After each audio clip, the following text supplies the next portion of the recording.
Gênesis 22. Nós vamos começar a falar aqui que Deus prova Abraão. Deixar bem claro que provar não significa tentar, porque logo no versículo 1 fala aqui, olha, Deus submeteu Abraão a uma prova, convocando-o, e disse: Abraão, Abraão, ao que ele respondeu: Eis-me aqui, Senhor.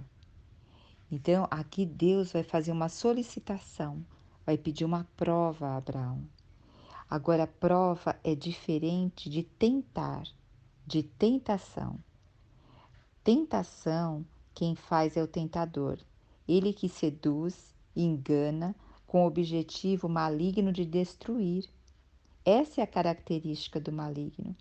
Em Tiago 1,13 diz que Deus não tenta ninguém e Deus não é tentado pelo mal e ele não tenta ninguém.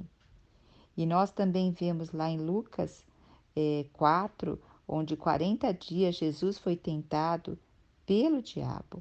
Então aí são coisas diferentes, deixar bem claro isso, tá bom?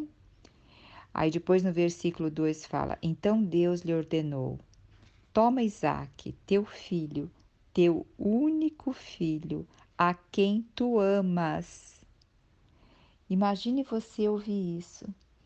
Abraão devia amar tanto Isaque. Imagine, Abraão esperou 100 anos para ter um filho. Ele tinha um único filho. Imagine quando a gente demora muito para ter uma coisa. Se a gente não se apega àquilo. Eu lembro quando meu filho nasceu, ele era muito doente. Então, qualquer tosse dele, qualquer coisa, meu coração já ficava acelerado. Eu ficava agitada, ficava angustiada, preocupada. Aquele apego, o medo também de acontecer alguma coisa a ele. Então, imagine como Abraão era apegado a Isaac. Tudo que ele fazia devia ser para Isaac, né? Ainda inclusive o nome de Isaac significava riso, significava sorriso. Então toda hora que Abraão olhava para Isaac, ele sentia o coração dele alegre, o coração dele sorrir, o coração dele se regozijar. E de repente, o Senhor fala, Deus fala: Pega teu filho, teu único filho, a quem tu amas. Deus ainda vai cutucando, né? Teu único filho, a quem tu amas. Deus estava falando do próprio dele mesmo, porque Jesus era o único filho de Deus, a quem Deus amava. Então, Deus, ao mesmo tempo que estava falando com Abraão, também estava passando por esses mesmos sentimentos, né? E agora ele fala: vai à terra de Moriá, sacrifica-o ali como holocausto sobre um dos montes que eu te indicarei. Meu Deus, imagine ouvir isso, né? Agora eu vou parar um pouquinho e quero falar para vocês sobre o Monte de Moriá. Sobre o Monte de Moriá, hoje o monte, a gente sabe que hoje ele é em Jerusalém, e lá no Monte de Moriá foi construído o quê? O Templo de Jerusalém, que Davi preparou todo o material e quem construiu foi o templo, foi Salomão. Então, falou templo de Davi, o templo de Salomão. E ali que foi construído o templo. E também nesse mesmo lugar foi onde Cristo foi crucificado, o Monte do Calvário. E hoje o que tem nesse Monte Moriá? Ele é ocupado por um santuário islâmico, inclusive é o cartão postal de Jerusalém, que é chamado Domo da Rocha. Ele tem uma imponente cúpula dourada e ele é considerado um patrimônio da humanidade pela Unesco. E nós sabemos que antes ainda do Senhor voltar, ali vai ter que ser voltar a ser o santuário do Senhor.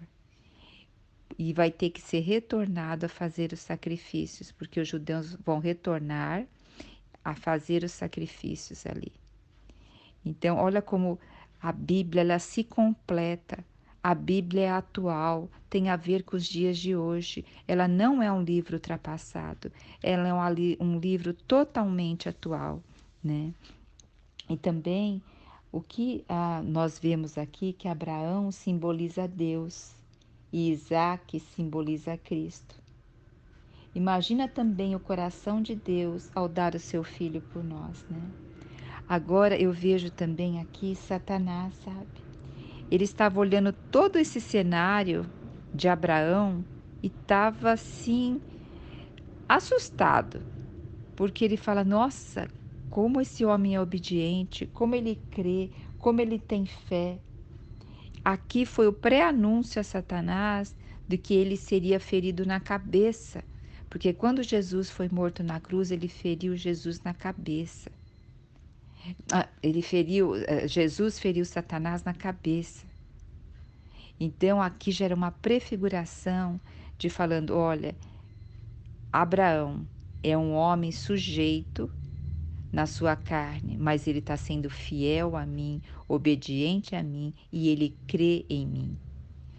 Então vamos dar continuidade aqui. Abraão levantou bem cedo e aí preparou todas as coisas e rachou a lenha do holocausto. Imagine ele fazendo tudo isso e o coração dele como estava. E se pôs a caminhar. E no terceiro dia, depois de caminhando, quando ele levantou os olhos, ele viu o local que o Senhor determinou a ele. E ele falou aos seus servos assim: permanecei aqui, que eu e o menino iremos até lá. E lá adoraremos e voltaremos a vós. Olha que importante, ele fala lá: nós adoraremos e voltaremos a vós. Então, o que que nós vemos aqui? Que Abraão cria que ele ia voltar junto com Isaac.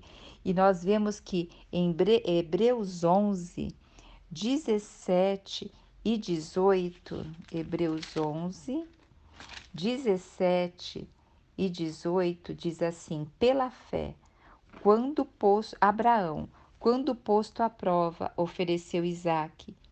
Estava mesmo para sacrificar o seu unigênito, aquele que acolheu alegremente as promessas, a quem se tinha dito: em Isaque será chamado a tua descendência. Porque considerou que Deus era poderoso até para ressuscitá-lo dentre os mortos, de onde também figuramente o recobrou. Então Abraão, ele falou: nós vamos adorar e nós voltaremos. E isso significa o quê? Que ele queria que até que se consumasse o sacrifício, Deus iria ressuscitar Isaac. Então, nós devemos olhar para as nossas situações e saber que Deus é o Deus que ressuscita, é um Deus que faz a obra, né? Então, o que que Abraão fez nessa hora? Pegou a lenha e colocou sobre o ombro de seu filho Isaque. Quem que levou a cruz? Jesus, né? No seu ombro. Aqui ele pegou a lenha e pôs no seu ombro do seu filho Isaque. Isaque provavelmente não era muito jovem aqui, viu? Para ele poder caminhar, levar a lenha, já era um rapaz. E ele mesmo, Isaac, levou o fogo e o cutelo, as brasas para preparar o fogo e o cutelo. O que significa o fogo e o cutelo? Significa a justiça. E enquanto eles, a justiça, né, de Deus, enquanto eles estavam caminhando, os dois, Isaac perguntou: pai, aqui está a lenha, está o fogo, mas onde está o cordeiro para o holocausto? Olha que pergunta, né? E Abraão respondeu: Deus proverá para nós? Não, Deus proverá para si, para ele mesmo, meu filho, o cordeiro para o holocausto. E essa palavra que Deus proverá significa Jeová Jiré. Nós temos um Deus que provê, nós temos um Jeová Jiré, e ele provê para ele mesmo, porque é a vontade dele sendo executada. Ó Senhor Jesus, que coisa maravilhosa! Finalmente, quando chegaram ao lugar, Abraão construiu o altar, dispôs a lenha e amarrou o filho e colocou sobre o altar. Aqui nós vemos que Isaque, ele não relutou. Isaac voluntariamente se deixou ser amarrado. Cristo voluntariamente se deixou vir à terra e se deixou ser sacrificado por nós. Muitas pessoas falam: ah, as pessoas crucificaram Cristo. Não, Cristo se deixou crucificar. O Pai deu Cristo e Cristo se deixou crucificar. E Abraão, ele continuou o processo. E ele levantou, estendeu a mão, apanhou a faca para imolar o filho, e o anjo do Senhor chamou do céu: Abraão, Abraão. Ao que prontamente lhe respondeu: Eis-me aqui. Quer dizer, eu sou teu servo, eis-me aqui. Não estenda a tua mão contra o rapaz. Ordenou o anjo: não faças nada. Agora sei que temes a Deus, porque não me negaste teu amado filho, teu único filho. Então, aqui Abraão, a mulher de Ló, lembra? Ela estava tão apegada à cidade de Sodoma que ela olhou para trás e virou uma estátua de sal. Aqui mostra Abraão não estava apegado ao sentimento, mas ele cria num Deus todo-poderoso. E por que será que Abraão chegou a esse estágio? Porque lembra da tamargueira? Abraão tinha suas raízes profundas, mais de 80 metros, fincadas no Deus. Ele tinha tido tanta experiência com um Deus que ele sabia em quem ele cria. Então, as nossas experiências hoje têm que se aprofundar em Deus para que a gente possa crer nisso. E sabe uma coisa que eu ganhei demais também? Abraão é chamado amigo de Deus. Porque, olha, ele passou esse mesmo sentimento de ir até o local, no terceiro dia ver o monte. Então, ele sofreu esses 3 dias, preparou a lenha, cortou a lenha, preparou o altar, amarrou seu filho, levantou o cutelo para sacrificá-lo. Esse mesmo sentimento, Deus, ele encorajou Deus no mesmo sentimento. Por quê? Desde que Adão e Eva pecou até a vinda de Cristo, foram os 3 dias do caminhar de Deus. Porque toda essa parte da Bíblia é uma sombra, é uma sombra do que Deus vai fazer por intermédio de Jesus. Então, olha também, por isso que é chamado amigo de Deus. Um amigo, ele vive a mesma situação e encoraja. Eu toquei muito forte nisso. Então, em seguida, Abraão ergueu os olhos e viu o quê? Um cordeiro preso pelos chifres. Deus estava providenciando, por isso que é Jeová Jiré. Então Abraão deu o nome àquele local, Jeová Jiré, o Senhor proverá. Olha, o Senhor vai prover todas as nossas situações mediante o que está de acordo com a vontade dele. Então nós devemos orar: Senhor, aquilo que está no meu coração é segundo a tua vontade? É segundo o desejo do teu coração? Se não for segundo o desejo do teu coração, alarga a minha visão. Eu quero erguer os meus olhos e ver. E também tira do meu coração isso. Aí vamos continuar. O anjo do Senhor, a segunda vez, bradou, chamando Abraão, e declarou: Juro por mim mesmo, palavra de Yahvé, porquanto me ofereceste este gesto, não me negando teu filho amado, teu único filho. Esteja convicto de que eu te acumularei de bênção. Essa bênção agora está estendida a nós. Olha, aqui nós temos mais uma aliança. Deus fazendo um juro perante Abraão. Deus fazendo mais uma aliança. E essa aliança hoje está a nós. Eu te confirmarei uma posteridade tão numerosa, somos nós, quanto as estrelas do céu, e quanto a areia que se espalha pelas praias do mar. Tua descendência conquistará as cidades de todos que se levantam contra ti. Por intermédio dos seus inúmeros descendentes serão abençoadas todas as nações da terra, porquanto tu me obedeceste. Sabe, hoje, quanto mais nós nos apegarmos a Deus, mais Deus pode abençoar essa terra. Hoje nós vemos um povo de Deus que está esquecendo de Deus, conhece Deus de forma superficial, não tem as suas raízes como uma tamargueira, pelo contrário, tem uma rebeldia quanto ao sol. Então hoje Deus está nos chamando nesse momento de que nós estamos passando tão difíceis, Deus está nos pedindo para retornar, né? Então retornou Abraão. Vamos retornar. Retornou Abraão. Aleluia. Ó Senhor Jesus, que riqueza. E agora, nessa última parte do capítulo 22, fala sobre a descendência de Naor. Naor. Quem é Naor?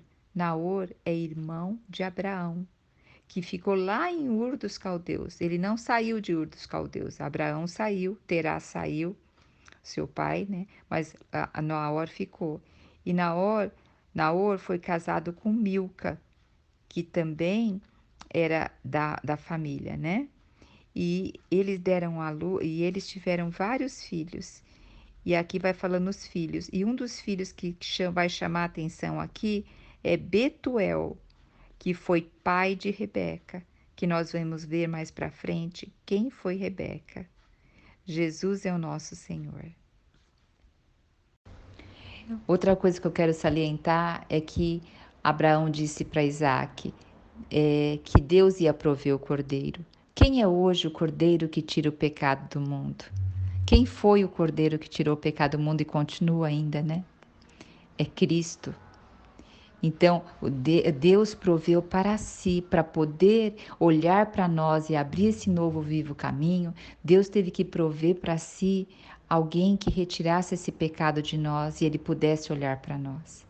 Abraão sabia que Deus era poderoso para ressuscitar, ele sabia as experiências que ele tinha tido com Deus. E quando Abraão depois desamarra seu filho, porque tem o cordeiro, isso é o momento da ressurreição. Então, figurativamente, Abraão já tinha matado seu filho no coração em obediência a Deus. E figurativamente, Abraão também sabia que Deus ia o ressuscitar. E na hora que ele desamarra o seu filho, é a figura da ressurreição.